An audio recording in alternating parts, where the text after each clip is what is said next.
morning and good afternoon, everyone. I am here with David Allison from Valuegraphics, the founder of Valuegraphics, author, speaker. I mean, what doesn't this guy do? So thanks, David, for being with me here today. Thanks for having me over. Nice place you got here. Oh, I like it. I appreciate it. It's almost as if it's my own. I'm here so often these days. So, David, why don't we start off, and we're going to be talking about market segmentation. And in class, we call it STP, segmentation, targeting, and positioning. You are the go-to guy in this topic, and so it's great to have you here. So why don't you just tell us a little bit about, like, what is Valuegraphics? What does that mean? Oh, okay, cool. Well, if you're trying to understand an audience, well, actually, let me even back up from there. It's the job of every organization on earth. Profit, not-for-profit, religious, political, business, it doesn't really matter what you're talking about. Every organization exists to do just one thing, and that's identify a group of people and get them to do something. That's it. When you boil it all down, it's that simple. Yeah. So identifying that group of people and figuring out who they are is got to be job one in any organization, because otherwise you don't know who you're talking to, right? So I like to say that there's a three-legged stool that you need to be thinking about when you're trying to identify and understand your target audience. You need demographics, you need psychographics, and the third leg of the stool that we've been missing is valuegraphics. And here's why you need all three. Demographics tell you what these people are all about. It tells you whether they're men or women or rich or poor, young or old, educated, 2.3 children, all that kind of demographic stuff. Yeah. Psychographics record a record of what their behavior has been so far around a particular product or service or brand. So let's say we're a coffee company. You might know psychographically that the people that you've identified demographically drink 3 cups of coffee a day. So you have some demographics and you have some psychographics. What we're missing is a way to understand how to influence them tomorrow. Because as soon as you write down demographics and psychographics, it's historical. Right. It doesn't matter where that data comes from. It's old data the moment you write it down. Yeah. What people do, how you influence people to do something tomorrow is based on what they care about and what they value. So if we can identify that for your target audience, then we can influence that group of people to do something. Yeah. Valuegraphics are the result of 5 years of research, done 500,000 surveys around the world, and we've built the world's first database of what everyone cares about. Absolutely segmentable, based on demographics and psychographics.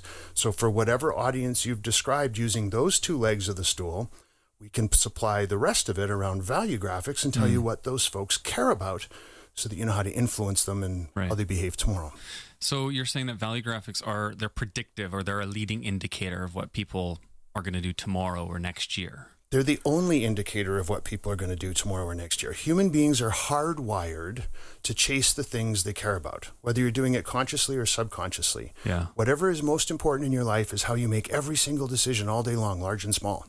So knowing what that is and knowing how for a target audience, there's only 56 things you can chase. There's only 56 values.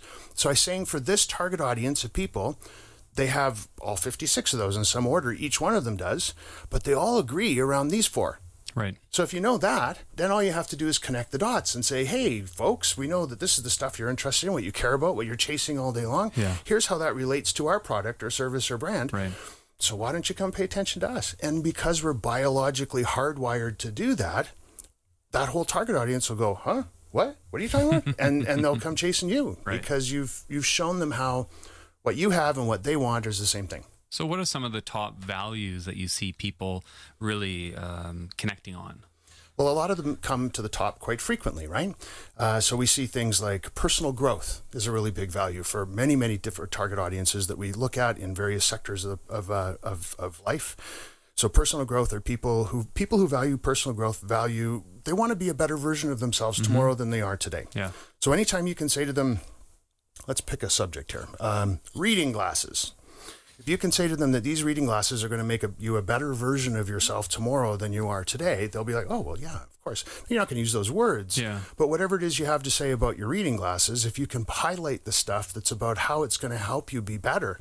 You know what? These ones come in this tiny, tiny little case, and you can carry them around your pocket. So you can read on the beach. Right. You can read in the grocery store when you're trying to figure out which can of soup to buy. Yeah. Wherever you are, you can read with these reading glasses. So personal growth is one. Personal responsibility is one. There's always some of what we call the togetherness values that come at the top. Things about how we want to be with each other. So family, friendships, relationships, community, belongingness, all those sorts of things. They're always in a profile, which is kind of heartwarming that we, no matter what we're looking at, even in a business-to-business setting, there's some version of wanting to be with each other that comes to the top, which is why COVID's so hard for so many people. Right, of course. What else always comes up there? There's three different kinds of security. There's financial security, employment security, and just security. And generally one of those will pretty much all the time creep up into the top 10 there somewhere. The ones we don't see a lot of are things like service to others. Compassion rarely shows up. Religion and spirituality, 1 out of every 10 or 12 that we do, we'll see that show up. So there's some that are outliers, and when they pop in, you're like, wow, this group's really different. Right. You know who we found that's really different? This is interesting and kind of politically charged. Oh, dear. We profiled, because it's so topical, we thought, who are the police? So we profiled police officers across Canada and the United States who work on the street and have been on the force for at least 5 years. And we found out that compared to the overall population, they're actually much kinder, more compassionate, more community-oriented. They have service to others as one of their top 10 values. So the police themselves as humans, of course there's bad ones, but there's bad dentists and there's bad, real estate agents. But overall, the police force, with statistical accuracy to plus or minus 3.5%, the people are good people. That's not what we hear. No, it's not. And it's part of, I'm not on either side of this issue. I'm just presenting facts. The facts are the system is probably terrible and it needs to be rethought. And the things we're asking these folks to do and the power we're giving them in order to make some of these things happen, the situations we're putting them in are terrible. But the people themselves, they're not all evil G.I. Joe gun-wielding nut jobs who want to hurt people. Well, that's interesting. Yeah. So can you comment on, do you see differences if we look at people by nation or maybe continent or culture? Do you see that Americans are different than Canadians or Europeans are different than Africans? Or how can you splice this geographically? Yeah. So our database is accurate in 180 out of 185 countries around the world. And so we do see. What are those 5 that you just can't nail down? I mean, the things like North Korea. Like how do you get accurate data out of North Korea? Okay, right? there we go. Yeah. There we go. Belarus, I'm sure, is one of the 5 we can't get, given what's going on there these days. I think some of the marked differences are. I mean, it's always some version of the togetherness values that seem to be at the top. If we just look at region by region around the world, Canada and the United States, family, belonging, relationships, they're at the top. I think in Canada, 2 of them flip order, but it's really pretty darn similar. Yeah. And then there's the odd outlier, like the Middle East. Family is number 1 in the Middle East, and the number 2 is morality. Which, interestingly enough, didn't even show up as one of our original values in North America. Yeah, I don't care about morality. You're saying that with a straight face. But it came up often enough in the surveys we did there, which we had to do enough of them to be statistically accurate for the region, that we had to add it as a value. We added that value to the list because of the responses we were getting from people in the Middle East. I see. Recently, I was speaking there. I was in Dubai and Abu Dhabi. I was on a bunch of different stages talking to a bunch of different groups, and I was reporting out on this. We did a deep dive into the UAE and into what the data points were for that part of the world. I was up on stage saying, I don't know how you guys feel about this. This is my first time in your part of the world. I'm your guest. But morality after family is the number 2 value here, and religion is way down the list. This is morality. Right. Doing the right thing in the right way and getting to the right place in the right way. I had people come up to me afterwards, women in full burqas who I could only see their eyes, and men in traditional garb. And they came up to me and said, you nailed us. Yeah. That's exactly who we are. Right. From childhood, we're taught that it's more important to be moral in the way we make our decisions than anything. Right. Next to family, sure, we buy that. Yeah. But absolutely, it's the most important part of who we are. And I think my Western eyes, I went there with this sort of cartoon character in my head of what those people in that part of the world were about, because I've only known about them through the Western media. Sure. And to see that stereotype fall away in front of me, reinforce that what we're doing is right. Yeah. And that understanding each other based on what we care about and what's important to us is the best way forward for the human species. Right. Interesting. So if I'm running a corporation and I'm thinking, okay, you know, I know who my target is, and I've kind of figured them out from a demographic and a geographic perspective, but I don't really understand the values thing. How do I go about working this out amongst my customer base or my ideal customer base? Right. There's 3 ways to determine the values of your target audience, 3 that I've figured out. One is the simplest, and it's free. And all you have to do is change the questions that you're asking your customers. Mm-hmm. Right now, when we send out surveys or we ask our frontline sales staff to talk to customers on the shop floor, we say, find out, you know, we want to know if they're male or female and how much money they earn and how many kids they have and, you know, how old are they and how much of their product have they bought, and when do they plan on buying it again, and do they like it or hate it, or how's our customer service been? So it's all this stuff that, again, it's all historical and demographic. And then you get all this data, and what do you do with it? Like, so you've just found out that your customers are all 45 years old and have bought your product once a month for the last 2 years. Now what? Yeah. You start, how are you any further ahead? Right. You aren't, right? So all you got to do is start asking them questions about what they care about. Mm-hmm. Not about you and your product. It's not about you, folks. It's not about you, Mr. CEO. Yeah. It's about them. What's the thing that you worry about the most? Right. What do you think about before you go to bed at night? What's the first thing on your mind in the morning? So are these variations of the same question? Yeah. Whatever kinds of question you want to ask, but just get past asking them about your product and about what they are. Describe yourself. Are you a man? Yeah. And instead ask them what's on their mind. Mm-hmm. What do they care about? What are their goals, their aspirations, their dreams? What are they worried about? What are the secret things that keep them awake at night that nobody knows about? Because if you start to ask those questions over enough people, you'll see patterns emerge. And you'll say, oh, look, isn't this interesting? Everybody we're talking to in some way or another is saying something to us about friends. Yeah. Our customers are very concerned about friendship. Now, how can we use that as a way to talk to them and increase and enhance their friendships? Now you're doing something they actually care about, instead of just saying, buy one of our things and get another one for free. Yeah. Say, no, buy one of our things and have one for a friend. Yeah. Bring your friends with you to the store and this will happen. Yeah. Use friendship as a way to connect to what your customers care about. So that's number 1.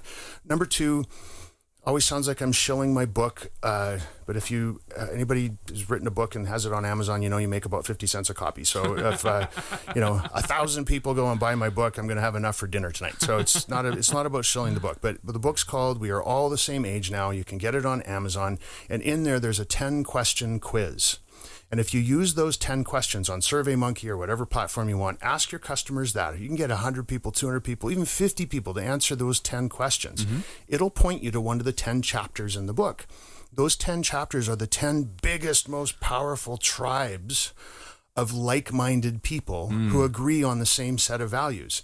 So taking this quiz, you get 50 people to answer it, and they say they're all pretty much agreeing that Chapter 7 is the most important thing to them.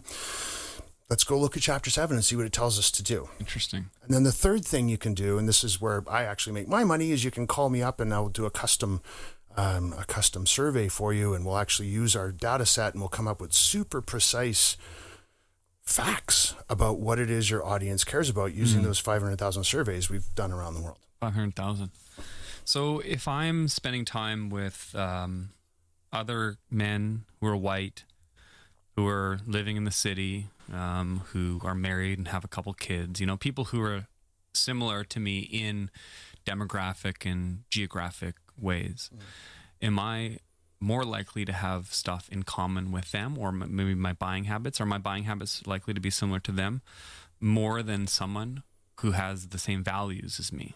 No, you're going to be buying things based on what you value. But I think even if you just think about your friends, how many of your friends match your demographic profile? Some of them will, but That's because you agree on things and because you have similar values. I bet you have friends who don't match your demographic profile.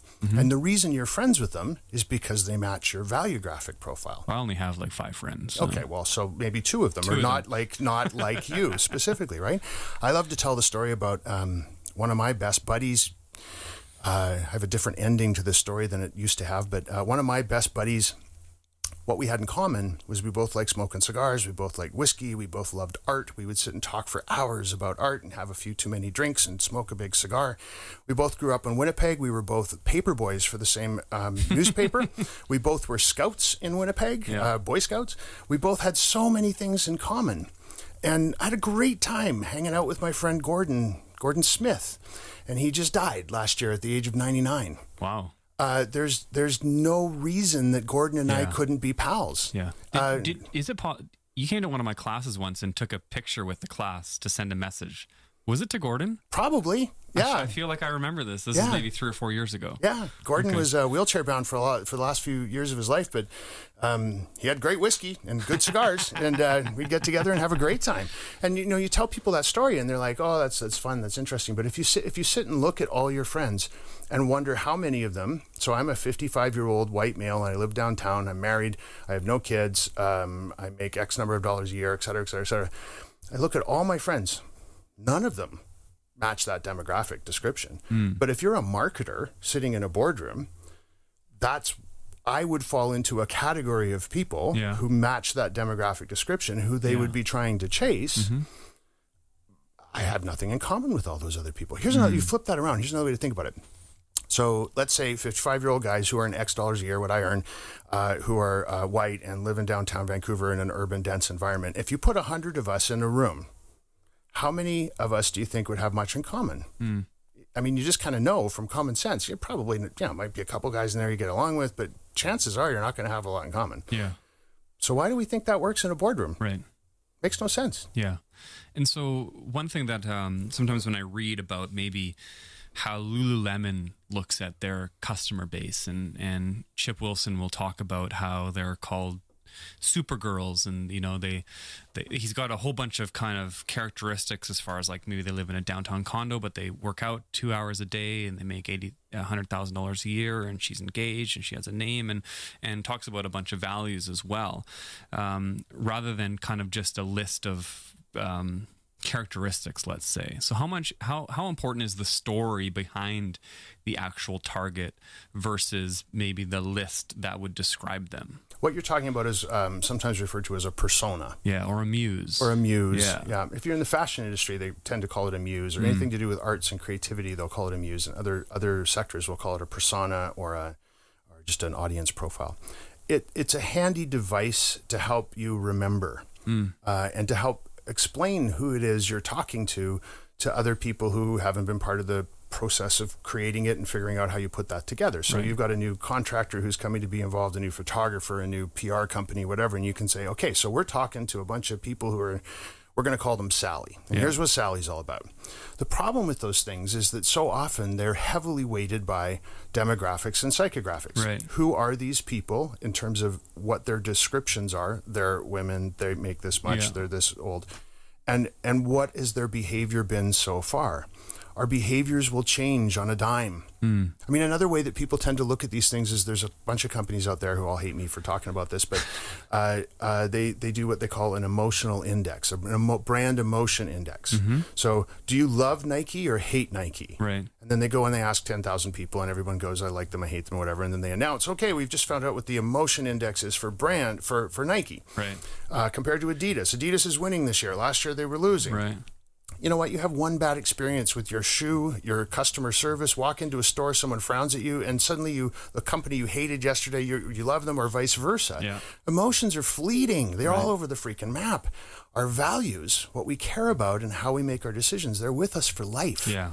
They are never going to change. So I think the best way to think about a persona or a typical audience member is to talk about them in terms of things like, these people are motivated by the environment. They love their family more than anything.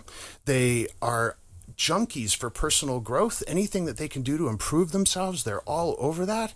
They're also people who like personal responsibility, perhaps, and personal responsibility are people who want to get stuff done. They're the ones who sit around the boardroom table and go, I'll take that one, that's mine, I got it, I already did that last week. Yeah.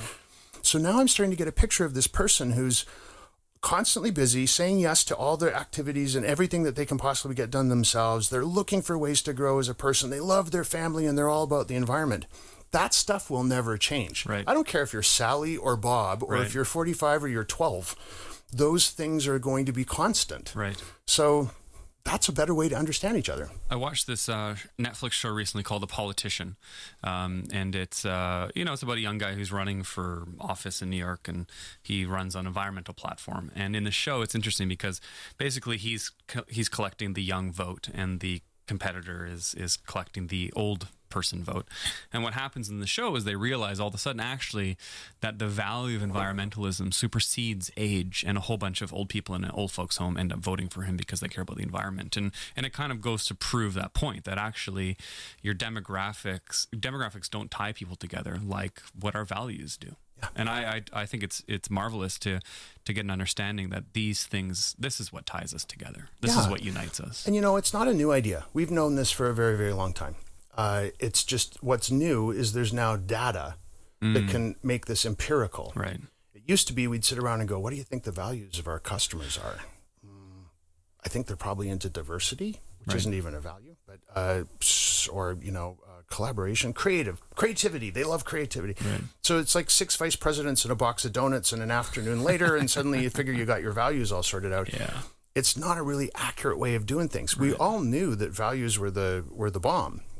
Sociologists have known this forever. Right. So have psychologists. Neuroscientists will actually tell you that the prefrontal cortex of your brain is the CEO of your brain. It bosses you around and tells you what you're going to do and how you're going to feel and what all your behaviors and decisions are going to be. And it uses your values as a filtering system. Right. So biologically, values determine everything we do. So we've known this. Yeah. We just haven't had a database that allows us to use this. Yeah, and that's what you've done. I think that's fabulous, David. I think what you've demonstrated to us today is so helpful as we learn about segmentation and trying to get our minds around forming some type of cohesive group. And really, in education, we always talk about geographic, demographic, psychographic, and behavioral segmentation, and adding or supplementing Valuegraphics to it, I think, is so progressive in how we're looking at segmentation in the future. I appreciate your time chatting with us today. Yeah, well, the progressive person here is you. Thank you for taking the time to pay attention to this and helping the next generation get their head around this, because it's definitely the way of the future. It's super important. Thank you. I appreciate that. Thanks, David Allison. Thank you.